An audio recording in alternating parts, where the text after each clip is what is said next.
Hello, I'm John Little, the man who had the distinct honor of producing and directing Bruce Lee: A Warrior's Journey. The opening sequence of the film, which you'll see in a moment, has special meaning. It's sort of a tip of the hat to the late Brandon Lee, who once told me that it was, in his opinion, the greatest fight sequence ever choreographed by his father. This sequence is from Bruce Lee's last completed film, Enter the Dragon, and it truly is magnificent. No cues are given. It is simply a fluid and dynamic human body expressing itself in the art of unarmed combat. Brandon had told me that to his knowledge, only 15 minutes of footage from his father's penultimate film, The Game of Death, had been shot, and that all of it had been included in the film released under the title of Game of Death, which went into the theaters in 1978. Brandon didn't know, and neither did anyone else until 1999, that only 11 minutes and 7 seconds of the footage that his dad shot made it into that film, leaving some 23 minutes of footage which Brandon never saw out of it.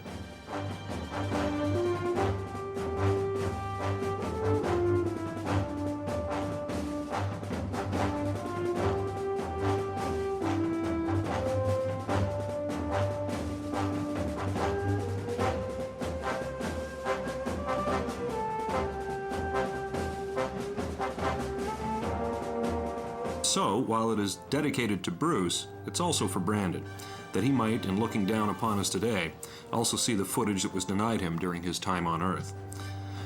The music, incidentally, that you're hearing now is terrific. It was composed by Wayne Hawkins, who did a magnificent job on it, and did his best to remain true to certain music elements that Bruce himself was partial to, such as percussion and certain things like that, militaristic percussion. Hong Kong in February of 19... The Game of Death was to be a film about so much more than fighting. Those who simply see combat or violence in a Bruce Lee film have usually cheated themselves out of a valuable piece of thought or philosophy that Bruce was willing to share with all who had eyes to see it. These opening shots, incidentally, were from Enter the Dragon. This is from a behind-the-scenes featurette that was shot. And it shows that the Hong Kong film industry had really picked up, thanks largely to Bruce Lee's efforts throughout from 1971 to 73. This was the first co-production between an American and Chinese film production company. Great shot of Bruce there from Enter the Dragon. And this shot here, of course, is from his fight scene with Bob Wall from Enter the Dragon, but it shows just unbelievable hand speed.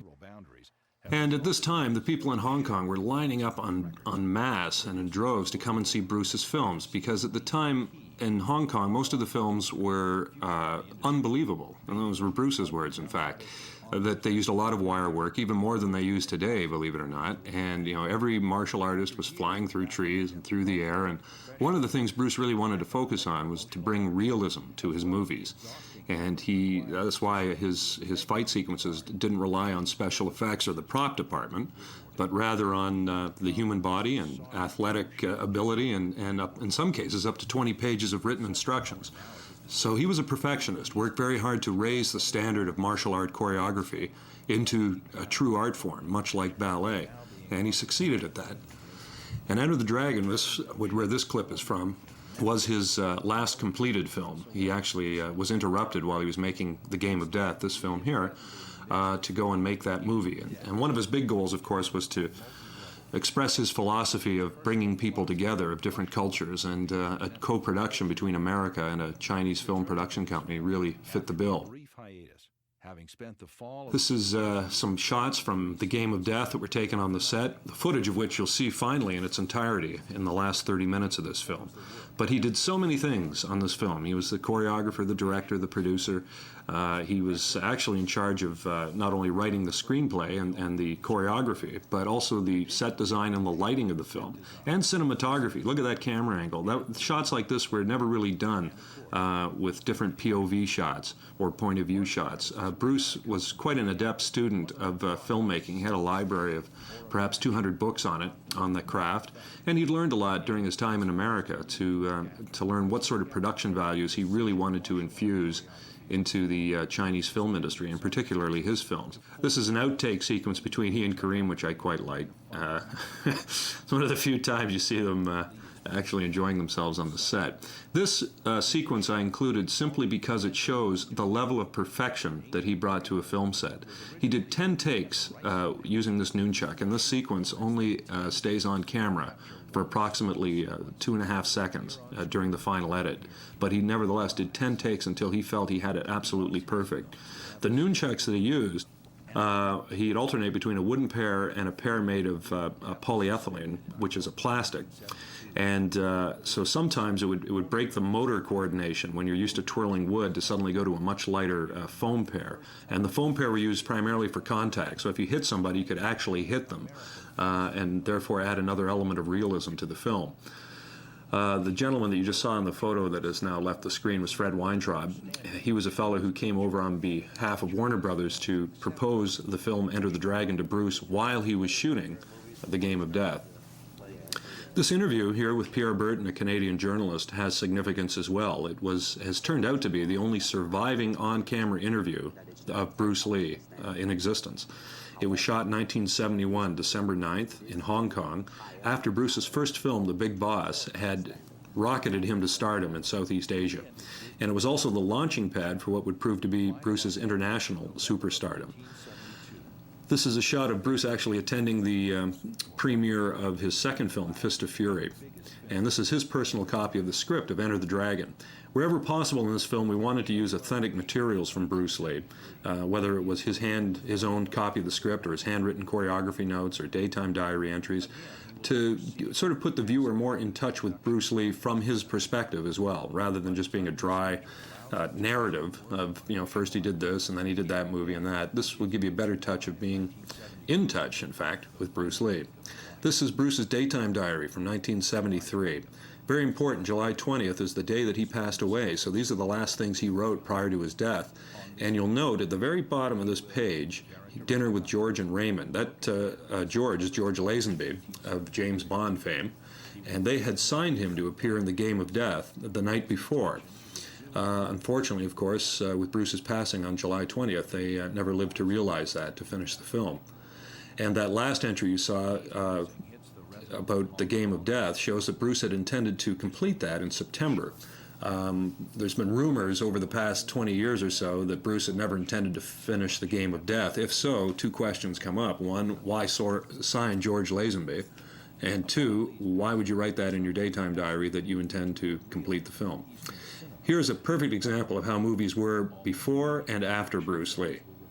Unbelievable techniques and guys flying through the air and silliness, and that was the very thing Bruce had sought to combat with his films. He really wanted to add an element of believability. He wanted people to identify with real human beings as the heroes, not supermen or mythic figures which have no grounding in reality. Because he knew that if people could see what a human being could do, that might inspire them in some way and have a positive impact on their lives. This is an outtake from Enter the Dragon. It was never shown in the final print of the film. It was actually a retake of a scene that he shot in his room. This poster is from the 1978 release of Game of Death, which purported to have Bruce's footage in it, and of course only used 11 minutes and 7 seconds of what turned out to be 35 minutes. There's no comparison to Lee's original multi-level vision. Without Lee's choreography notes, script outline, and motif, the producers are uncertain what to do with the 100 minutes of footage they have in their possession. Moreover, they discover that Lee was such a perfectionist that of the 100 minutes of footage... This is another series of outtakes between Bruce and his real-life student Dan Inosanto using the nunchucks. And you can see that Bruce is a perfectionist going over and over these takes until he got it just right, as he did on that shot there. This, of course, is an excerpt from his fight with Kareem. And Bruce was bringing in realistic elements like grappling, kicking, punching. They'd use clips, and if you go back and watch that in slow motion, you'll see that when Bruce jumps back out of the way, it's actually from Kareem's leg, and yet he's fighting Hugh O'Brien, who's not a 7'2" African-American NBA player, so a bit of a distinction there. Even Lee's most zealous fans are beginning to believe that the original footage is gone, and that it will never be possible to see the footage Lee shot in its entirety, nor to ever learn what his original storyline for the film was. These were Bruce's script notes for The Game of Death, the storyline. Again, another rumor was that Bruce had never written down anything, and therefore the producers had nothing to work with. Not true. Bruce had taken great pains to write down at least an overview of the film and the scene breakdowns of what he'd intended to film. after he'd finished filming the finale of the film. This is some choreography notes from Bruce. He would always do sketches first and then write down in hand what the techniques would be and then implement them. This is another shot of his scene breakdowns from the film. You can see landing Hong Kong airport, inside airplane.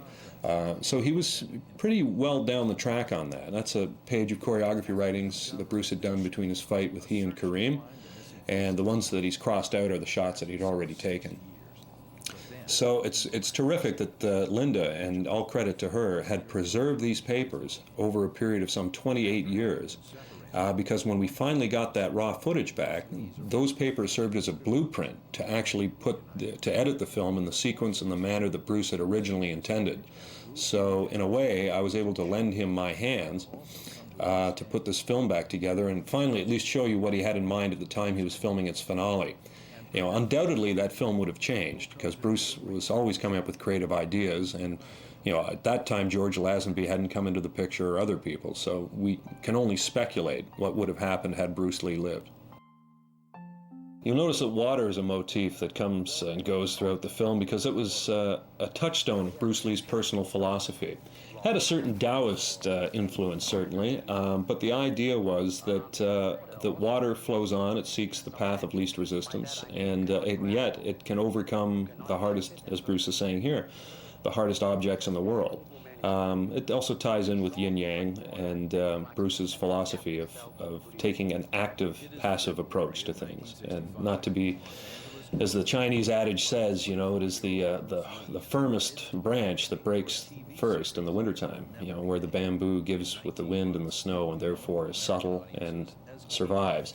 That message of adapt and survive, or to have the flexibility of mind and body not to be too rigid and thus survive, is the touchstone of Bruce's philosophy. He didn't want rigid styles, he didn't want rigid beliefs, he wanted to be able to adapt to life, which is a constant process of change.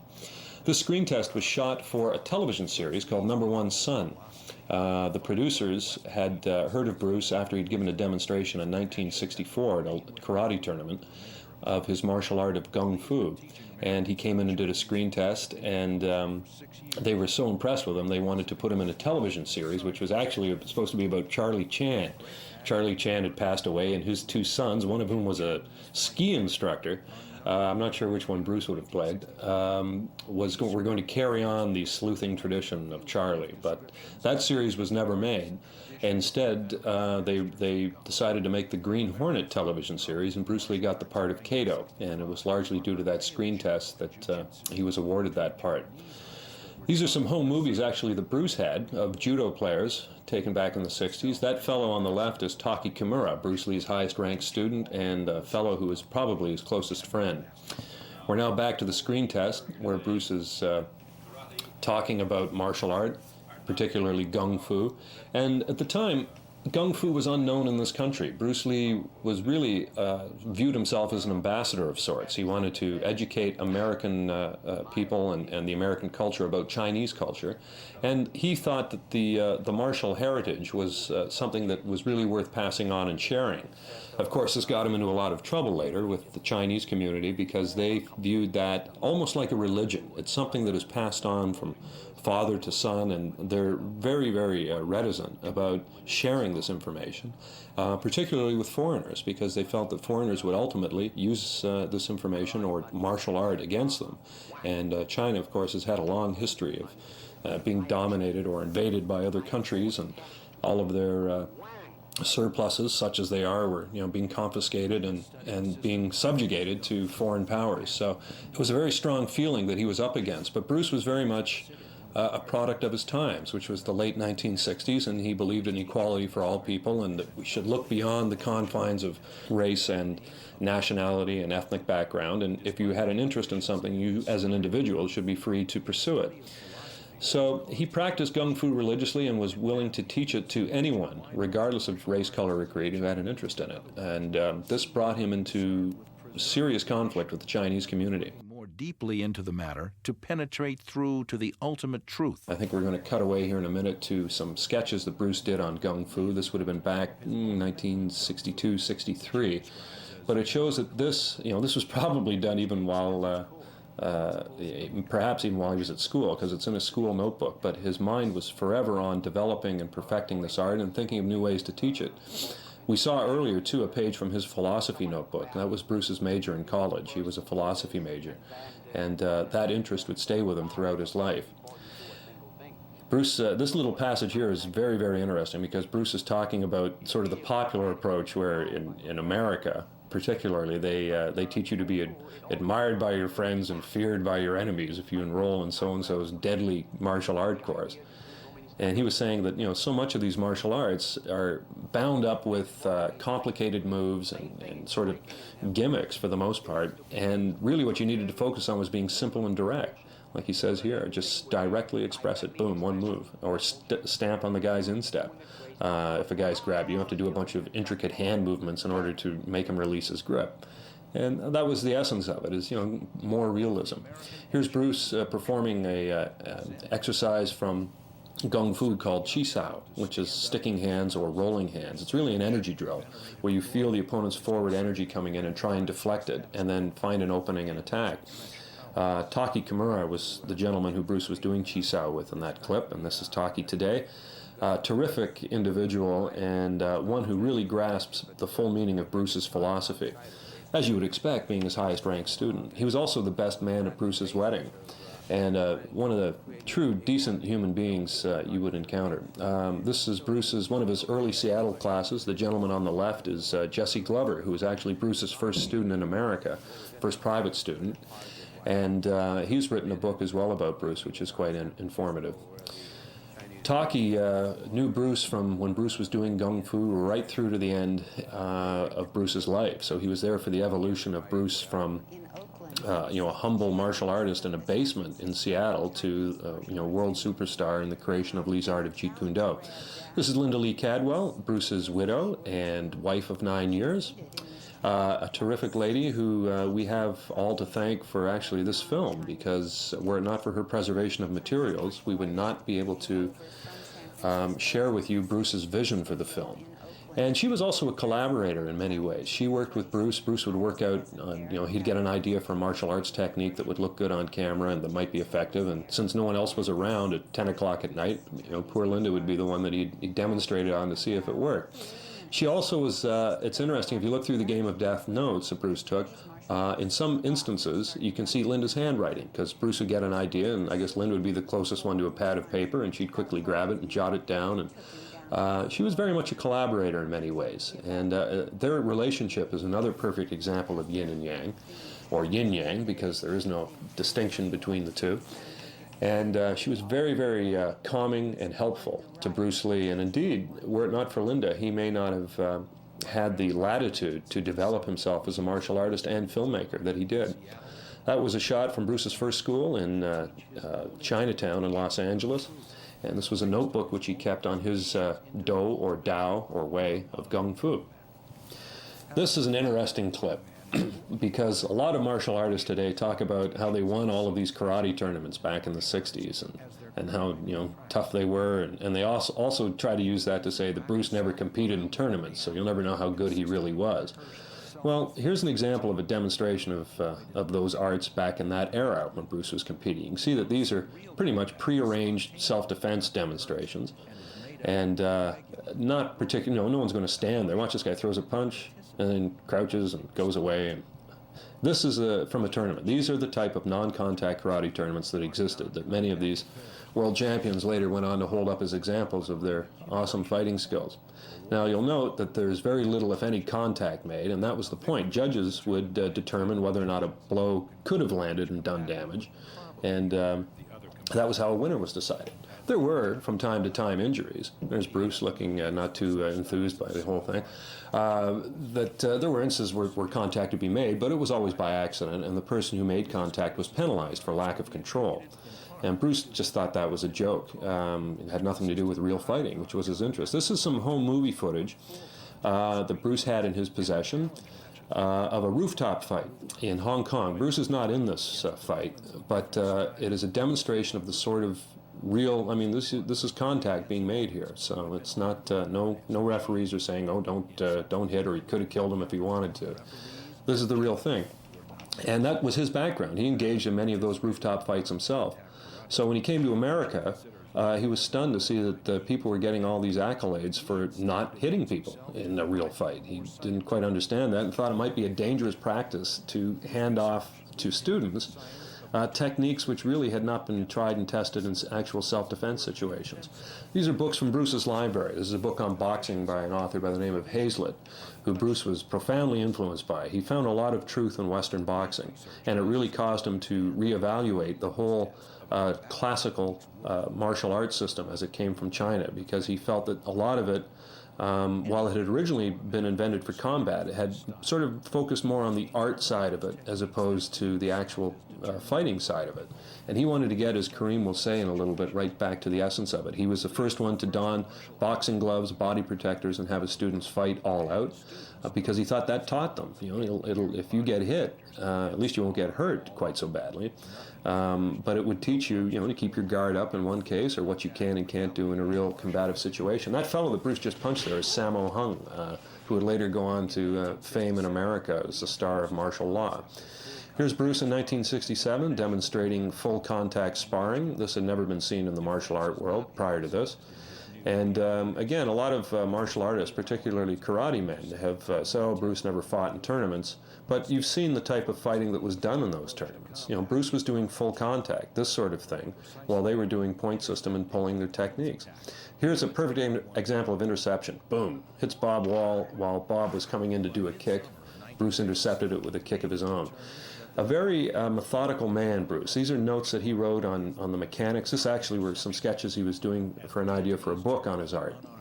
But he called his art Jeet Kune Do, which is Cantonese for the way of the intercepting fist. Do is the Cantonese way of saying Dao, or way. This is a clip from the television series Longstreet, where Bruce actually got to co-write this episode. It was entitled, appropriately enough, The Way of the Intercepting Fist, or Jeet Kune Do. Here he is demonstrating the principle of interception on one of the characters in the film, a character by the name of Duke, and Bruce explains the subtleties of his martial approach. Longest weapon, my sidekick, against the nearest target, your kneecap. This can be, as he said, can be compared to your left jab in boxing, but it's more damaging. And he knew a lot about boxing. He had over 500 films in his collection of boxers, which he used to watch through a little editor, which was a hand reel type thing. You'd run it through and you could watch it frame by frame. This is actually from a private lesson with a student by the name of James Coburn, who most people know is an Academy Award winner. They were to collaborate on a film called The Silent Flute, which was based on an idea that Bruce had created and written, and Coburn was going to play the lead, and Bruce was going to play 5 separate roles. Sadly, the film was never made, and it may well have been above the heads of most people at that time, because it was heavily philosophical about the higher purpose of martial art and how you have to turn those tools or weapons inward and use it to defeat your own hang-ups or insecurities, rather than simply dominating an opponent. It was a pretty profound piece. Kareem Abdul-Jabbar, of course, was Bruce's private student, and Bruce really enjoyed the challenge that his height differential provided. Kareem's 7'2", Bruce was about 5'7.5", and he learned certain things, like he told his student Taki Kimura that Chisao, that sticking exercise that you saw, was completely ineffective against a guy with Kareem because his arms are so long. You could find an opening, but you couldn't reach him. So it also caused Bruce to reevaluate his art in different ways as well, because he recognized that your opponent is not always going to cooperate, and he's not always going to be your size, so you have to be able to adapt to the unexpected. This is an interesting article. It appeared in the Sport Week section of the Washington Star, where an independent third-party journalist wrote about how Bruce taught his students. These are excerpts from Bruce's own daytime diary showing how he taught these people martial art.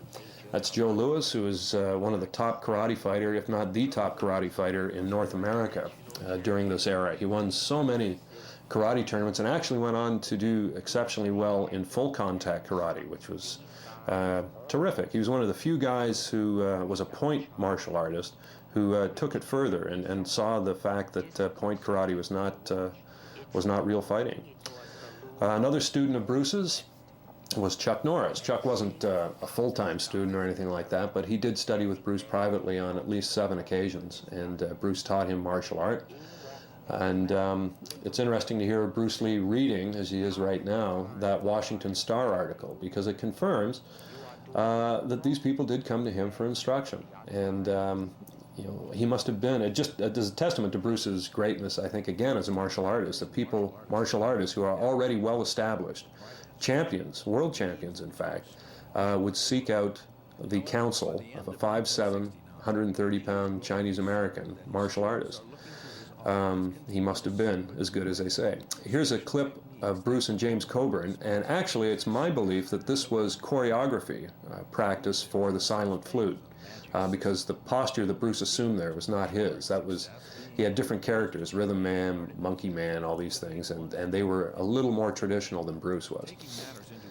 So here's Bruce at a tournament by Grandmaster Jun Rhee, who has been called the father of American Taekwondo. He introduced it and popularized it, certainly, during the late 60s. And we're making the point here that Bruce, at the very height of his popularity, if he was just interested in making money because of his success as the Green Hornet, being Kato, and he had a good profile in the magazines and a good following in Hollywood, he could have made a lot of money by opening a chain of schools. And instead, he took the other approach. He closed his schools because he was beginning to recognize that people were coming to him thinking he had a magic system, you know, show me these magic techniques. And it was never techniques that were the key to Bruce, it was the individual. It's how hard you work, how much work you put into it. For example, you know, Sugar Ray Leonard could teach you a terrific left jab, but if you don't go and practice, you know, the hell out of that left jab, you're never going to achieve any sense of mastery of it. And that was how Bruce achieved mastery, was by his own diligent practice. And he tried to inculcate in his students a willingness and a belief in themselves to essentially train themselves. I often say that he operated on the principle of the physician rather than the clergyman. You know, the clergyman will typically want to bring more people into the fold and prove the veracity of his creed simply by the amount of people there. And Bruce's concept was to get rid of his students, to make them well enough that they didn't even need him as an instructor. So he really preferred to work one-on-one. He didn't believe it was a mass art. He believed that you have to get in touch with yourself, find out what your strengths and weaknesses are, and try the best you can to overcome your weaknesses and to enhance your strengths. But that's something that no one else can give to you any more than they can eat your food for you and get your nutrition from it.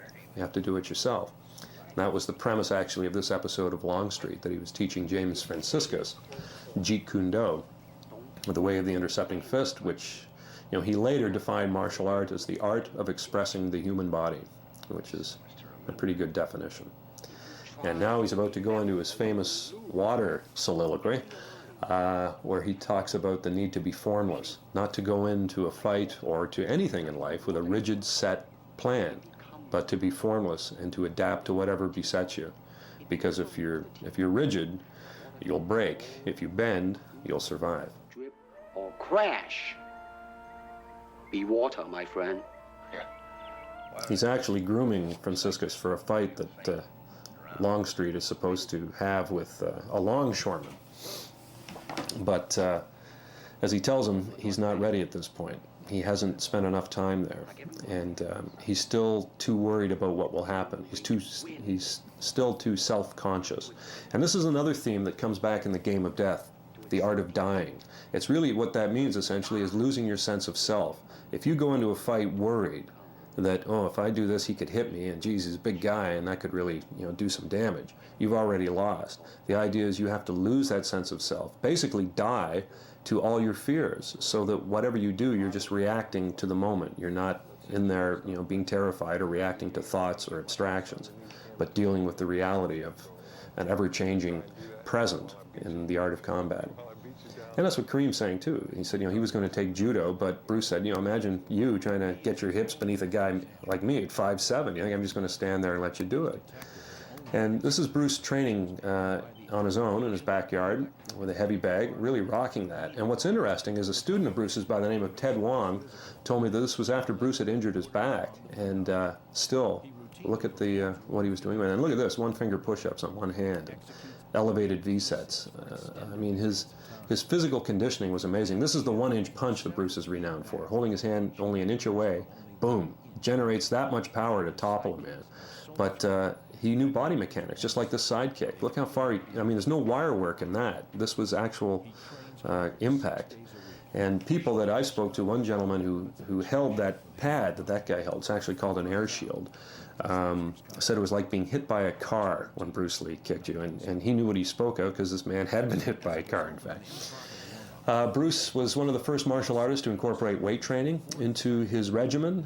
This was not done commonly in the 60s because there was a popular myth that weights would make you muscle-bound and slow you down.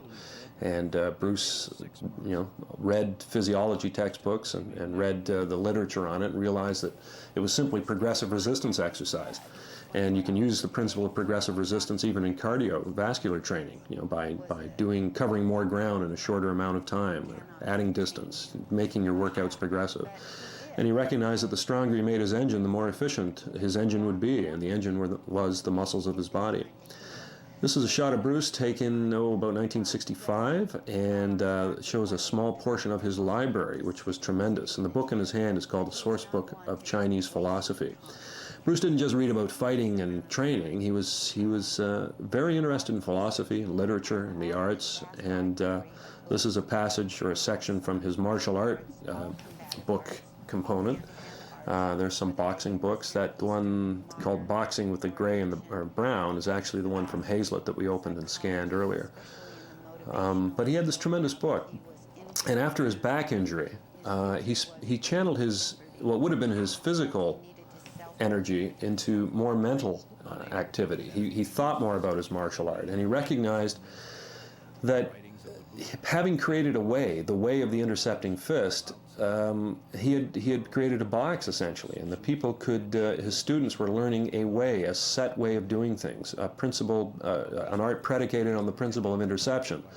And while it was efficient, he also recognized that you can't, again, you're limiting people. If you say you can only intercept them, you're handicapping them. So his idea was to get rid of ways, get rid of styles, and just freely adapt, freeform, to the moment.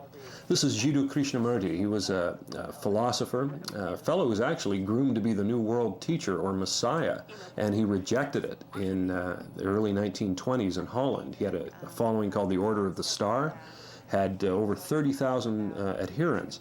And he dissolved the order, saying, man does not come to truth by gurus or leaders. He has to find it within himself. He said, truth is a pathless land. And that had a profound effect upon Bruce Lee at this time, because he was coming to those views himself with regard to martial art. He saw, as Krishnamurti did in spiritual issues, he saw the same problems in martial arts, that people were looking to their instructors or their styles as providing the truth, and they were content simply to follow them. And he said, you must seek out your own truth. So he saw a lot of merit in Krishnamurti and saw an application in the realm of martial art, and made that application. Moreover, as he once said, willing is not enough, we must apply. Knowing is not enough, we must do. It was a great shot from Enter the Dragon, of Bruce being very much the individual. Here's some more sketches that Bruce did.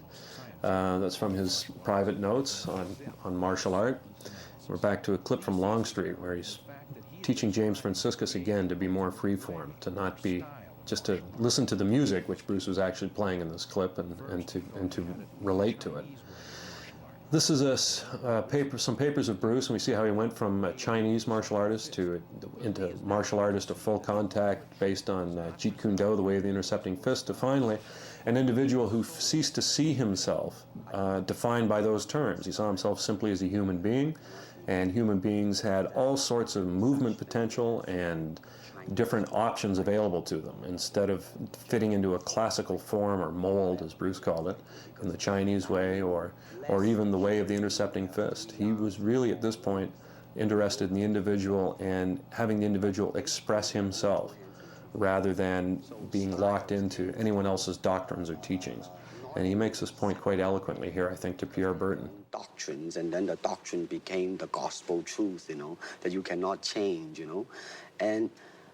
But if you do not have styles, if you just say, well, here I am, as a human being, how can I express myself? Actually, this component is probably best described by Bruce and by Linda, because she was there when Bruce, when the genesis of this viewpoint came to him. So I'm going to shut up for a moment. Person's movement, so that there's no set pattern of movements, no, well, when he does this, then I do this. It's just a total freedom to react to what the other person does.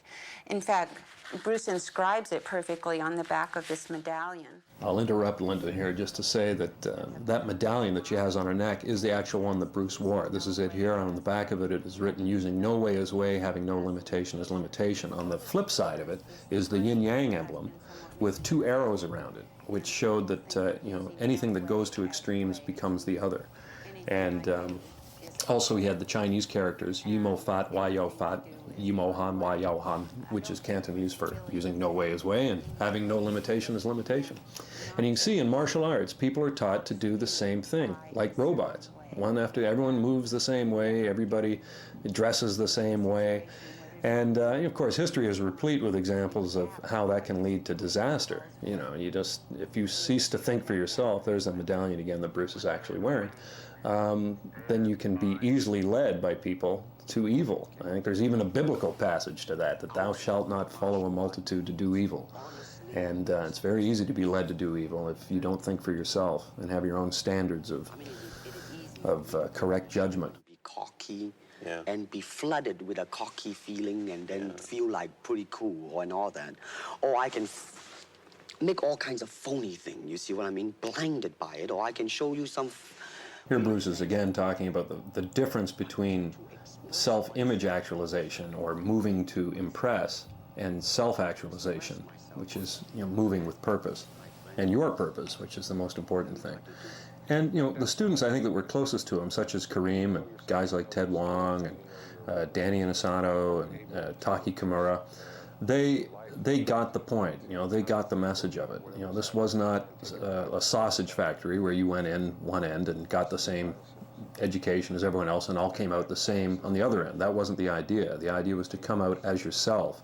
You might come in as a lost soul, but hopefully you'd find yourself through training. It was sort of a form of martial therapy, actually, where you would, instead of weight training, which just sort of works the physical, or psychoanalysis, which concentrates on the psychological, the idea was that body and mind are an integrated unit, and martial art was a way to get you in touch with that.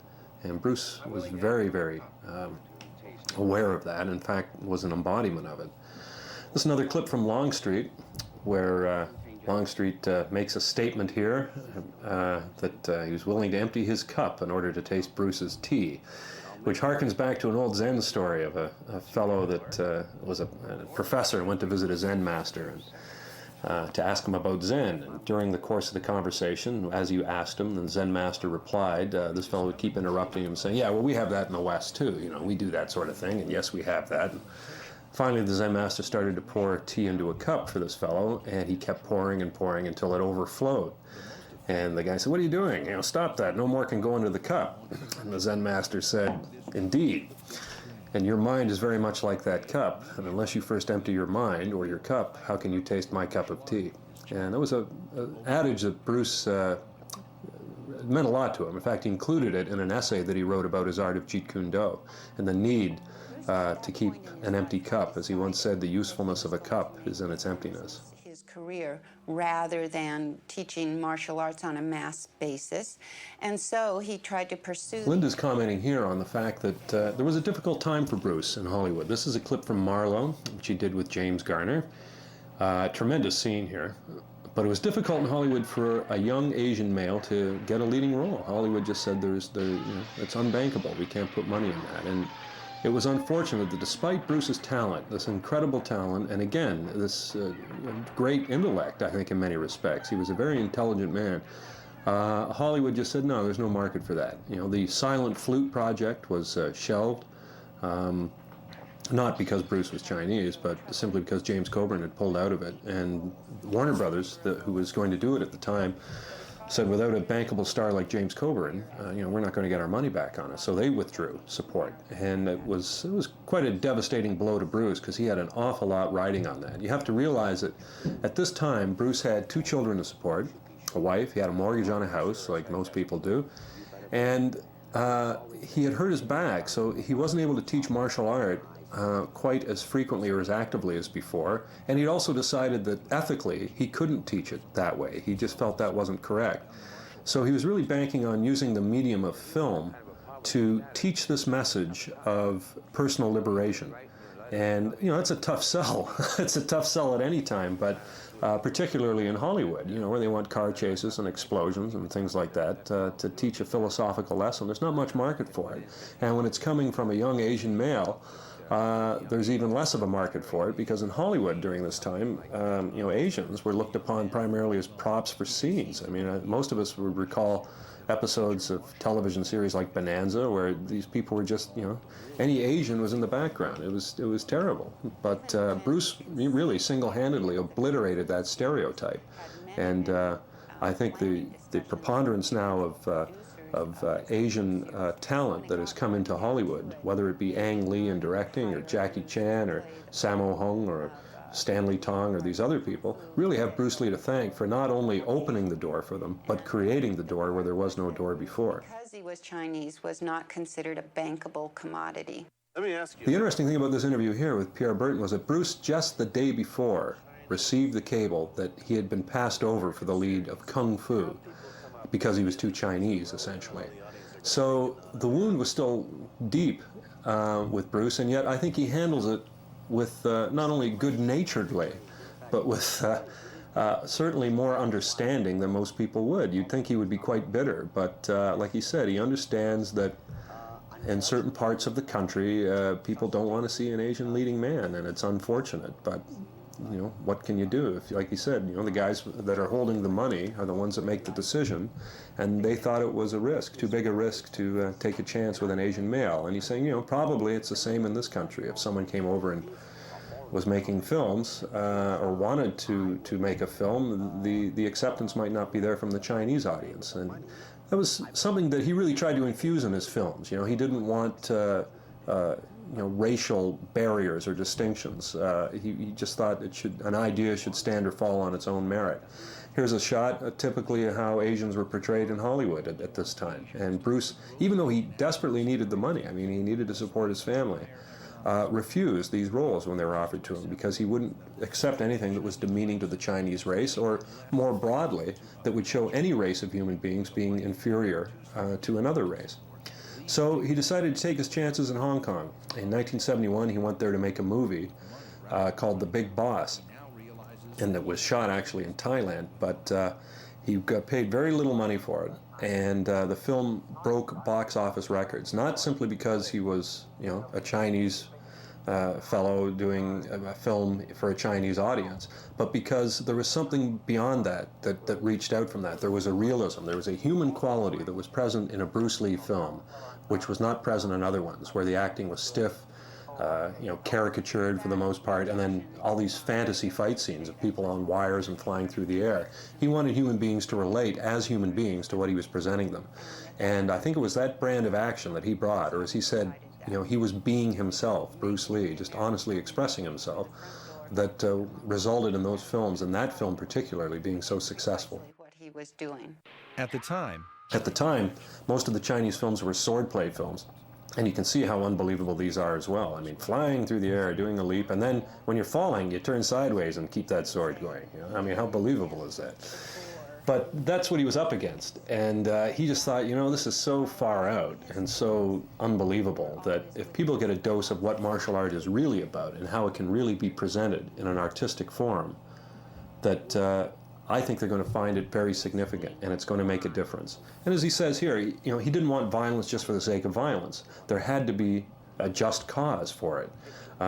He was very conscious, probably because of his philosophy training, that he was also even subconsciously imparting certain moral lessons to his audience, and therefore he didn't believe that if you went around killing people in a film that you should get off scot-free. I mean, you should be punished for it, and that there were laws that needed to be obeyed. In fact, at the end of this film, The Big Boss, because he's had to take the lives of many people, his character is arrested, and at the end of his next film, Fist of Fury, his character is actually shot by a firing squad, essentially, for taking the lives of people. But he insisted on that because, you know, that's to go around killing people is not something that should be extolled.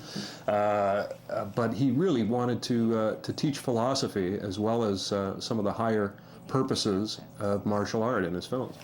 Who had a mission that really had nothing to do with what his nationality was. He wanted to bring his views of martial arts and of life and of the culture that he had experienced in his short lifetime to the audiences. One of the more interesting elements, too, is that his first two films, he sought to redress the imbalance that existed even in the Chinese film community. In Hong Kong, which had been dominated by the Japanese and then later the British, Bruce Lee recognized that the Chinese, many of them, felt themselves to be subservient or a second-class citizen in their own country. So he wanted to do films that would redress that balance. And his first two films strongly showed Chinese patriotism in some respect, that they were as good as any other foreign power. But he didn't believe they were better. He just believed all human beings were the same. And in this film with Chuck Norris, he not only makes a display of Jeet Kune Do, which is to adapt and be freeform rather than rigid and set, but in this scene here, which he specifically wrote in, he shows respect to a foreigner. And this, remember, was shown to a Chinese audience. This was never done before in film. And the idea was, this is a human being I'm fighting here. This isn't just a guaylo or a white devil or a foreigner. This is, and as a human being, we have to, recognize our commonality. It was a bit of a test for Bruce because he wanted to do more and more philosophical films, but he wanted to, get his audience with him, of course. So that was a real test to see whether or not the audience would accept his philosophy, and they did, overwhelmingly, which is what led to this film, Enter the Dragon, and another lesson that he teaches about the higher purpose of martial art, which, as he believed, was to avoid fighting, or to use your brain to avoid fighting. Don't use your fists, use your mind.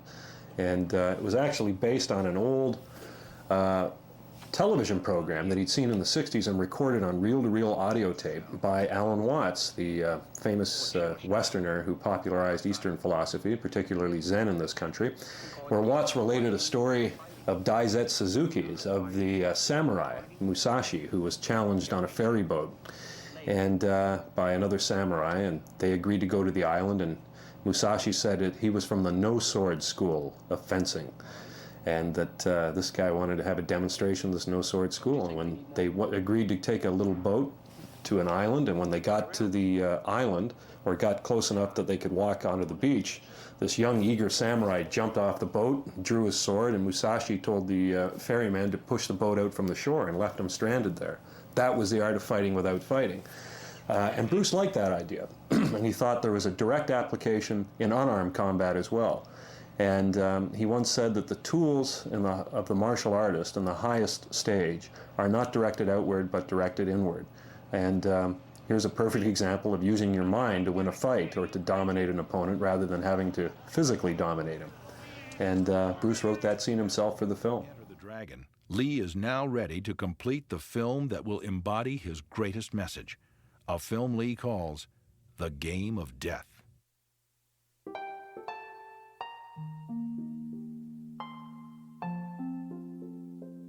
I believe that this background of research and the building of a philosophy of... Well, now we're into the Game of Death section. He was just come off The Way of the Dragon. The audience was receptive to his philosophy. So, as he said, he wanted to make multi-level films where you could just watch the action if you wanted to. But if you wanted to look a little deeper, there'd be something there for you as well. And he was going to teach lessons in this film, not only in martial arts, such as, the principle of bend and survive, or to be formless, sort of the free-form martial artist of no style, but also the art of dying. That was another lesson that he taught there. And when you get to this section in the actual footage where he's speaking to Kareem, that's the lesson that they're talking about. We do know with unimpeachable certainty. Bruce showing how he adapts to a fellow who's bigger. You bring him down to your level. You don't try and fight him at his level.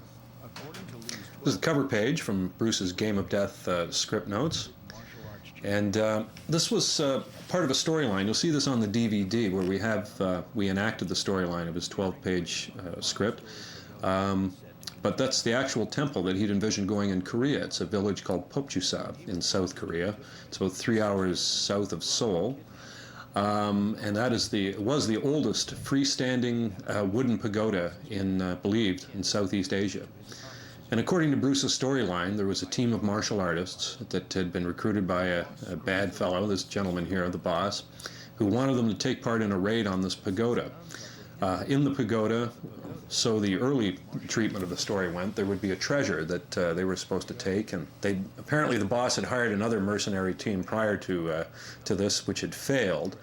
And he wanted Bruce because his character, the fellow who got the furthest last time, had been a student of Bruce's. So he figured, where the student fails, the master will succeed. So he coerces him into taking part on this raid. These are Bruce's actual sketches of this village, which he did from photographs. He had a friend go to Korea and take some pictures, which Bruce worked off for the set. This is a shot looking at the different floors of the pagoda. What's interesting with the pagoda is in real life it's actually a facade. It's only one floor inside, one great big room, whereas in Bruce's concept it was many stories. This was a note he had showing the breakdowns of the scene, how many days he'd be filming each scene. And he liked the pagoda, and I don't think it's an accident that it was in a Buddhist village, because there is, of course, that Buddhist ethos that runs through a lot of Bruce's philosophy of the respect for all living things, irrespective of nationality or ethnic belief, that you must have that respect for all fellow creatures.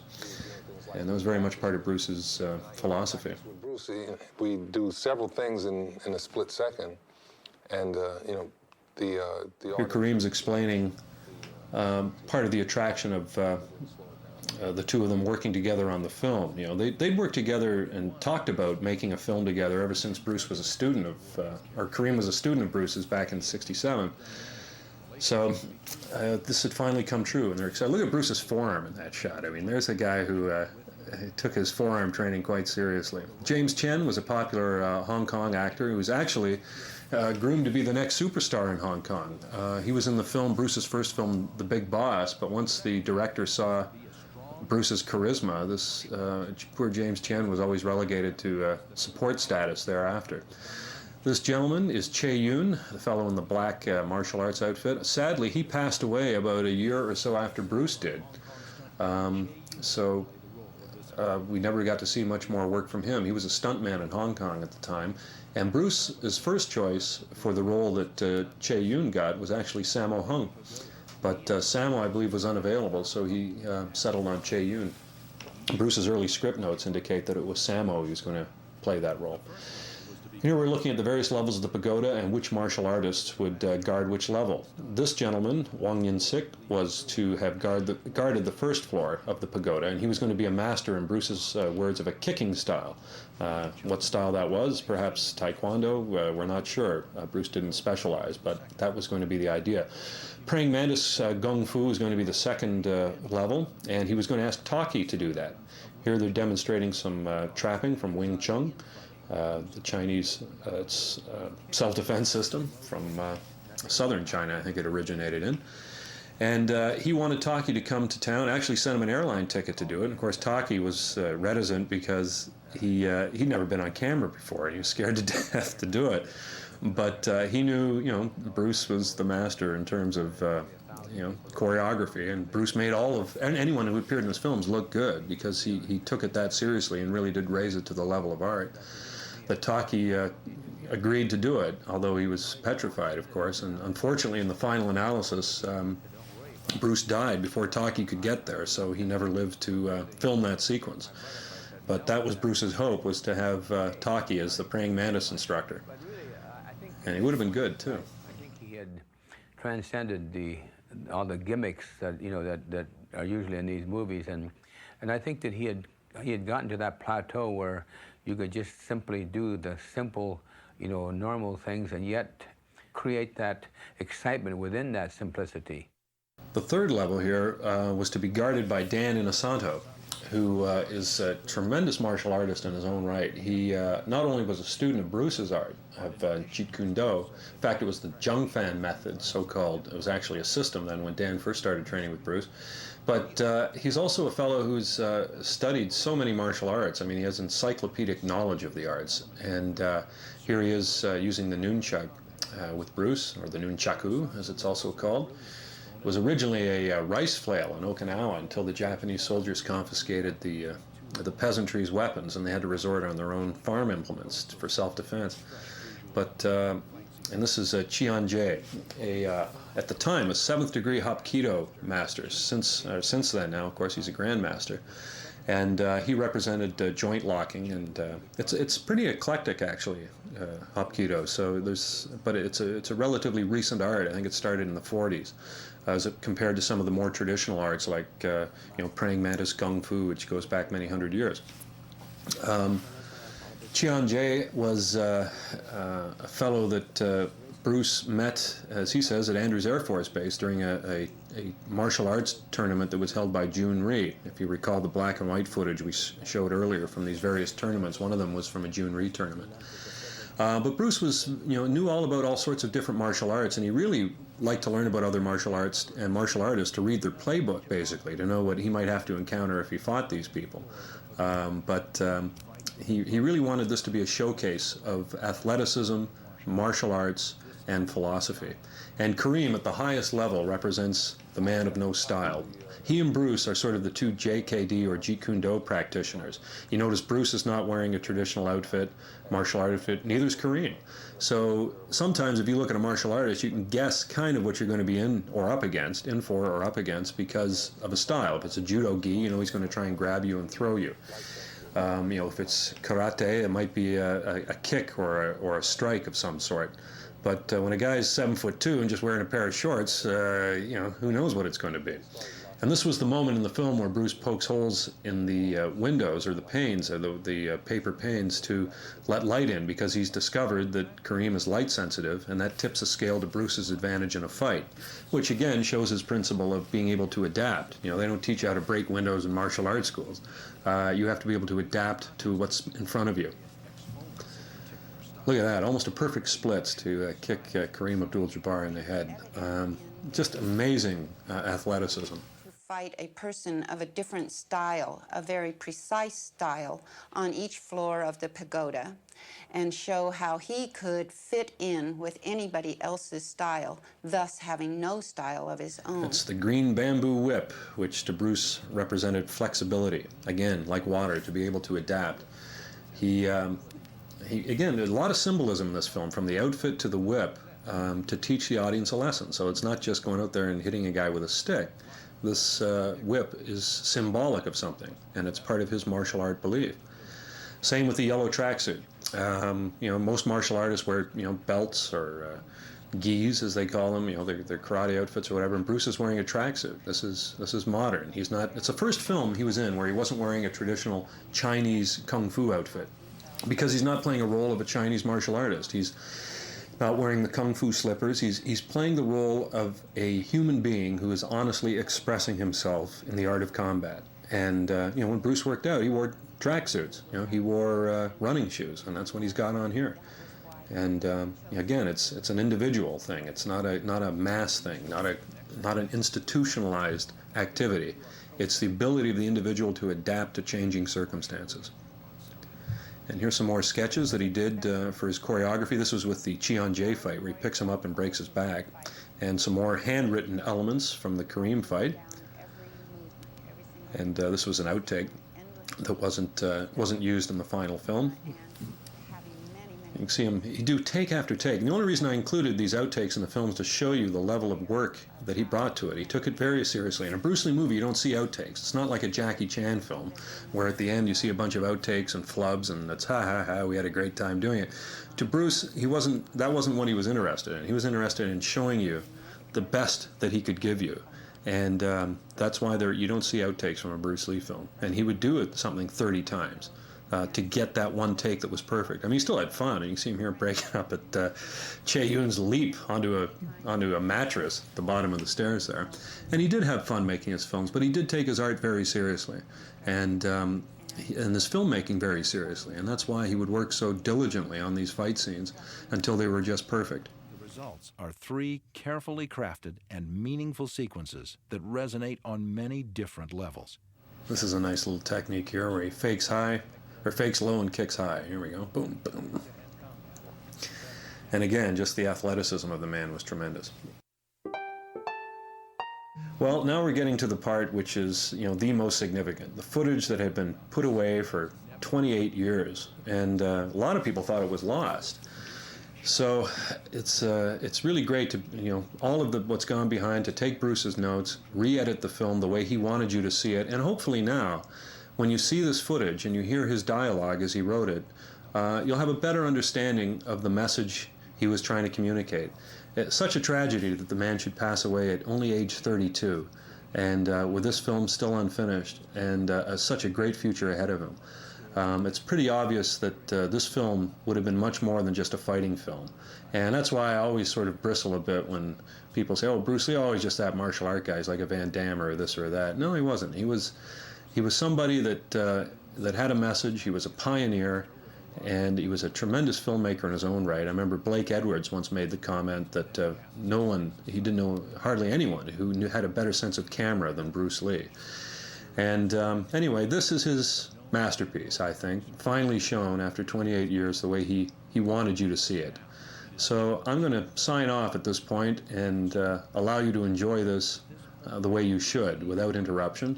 And I thank you for listening to me, and I hope you enjoy the film.